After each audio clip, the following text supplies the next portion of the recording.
Na mwanzoni tumesema sisi tunaruhusu kwa sababu wakati mwingine kunakuwa na kikwazo kwamba wazazi hawana uwezo wa vifaa vile vya mwanzo pamoja na uniform. Tumesema watoto katika wiki za mwanzo hivyo watakavyokuwa waje shuleni, wakati wazazi wao wanapewa nafasi ya kuhakikisha wanakusanya vifaa ambavyo vitawawezesha watoto kujifunza, kwa sababu kwa kidato cha kwanza mtakumbuka wiki 3-4 za mwanzo ni za kujifunza Kiingereza. Kwa hiyo pale hatuhitaji madaftari mengi wala uniform. Kwa hiyo watoto waje. Kwa hiyo tunaomba mtusaidie kutoa elimu kwa wazazi. Sasa hivi watoto wa elimu ya awali pamoja darasa la kwanza waandikishwe, wale ambao wamefika umri wa kuandikishwa. Miundombinu yetu ni rafiki sana kwa wanafunzi wetu ambao wenye mahitaji maalum.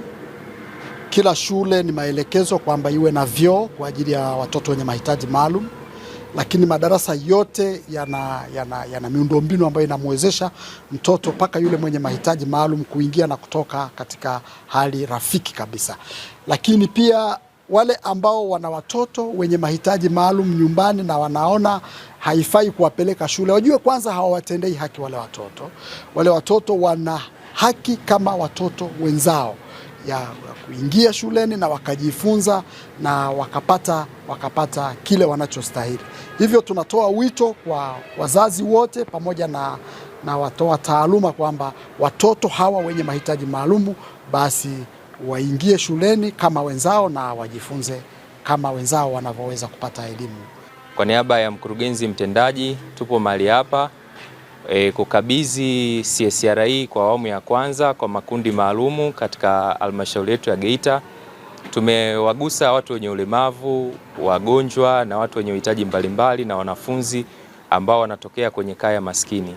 Pia hatujawasahau vijana, na awamu ya pili tutaifanya mwezi wa 3 ambapo tutagusa sekta ya afya na elimu kwa ujumla wake. Vifaa hivi vina thamani ya shilingi milioni 5. Tumejikita katika makundi maalum kwa sababu jamii yetu ina watu mbalimbali wenye uhitaji. Kuna walemavu, kuna vijana. Tunatambua kwamba vijana ni nguvu kazi ya taifa, lakini michezo ni afya. Kwa hiyo tumewagusa vijana, tumewagusa walemavu na watu mbalimbali ambao wana uhitaji maalum katika halmashauri yetu ya Geita.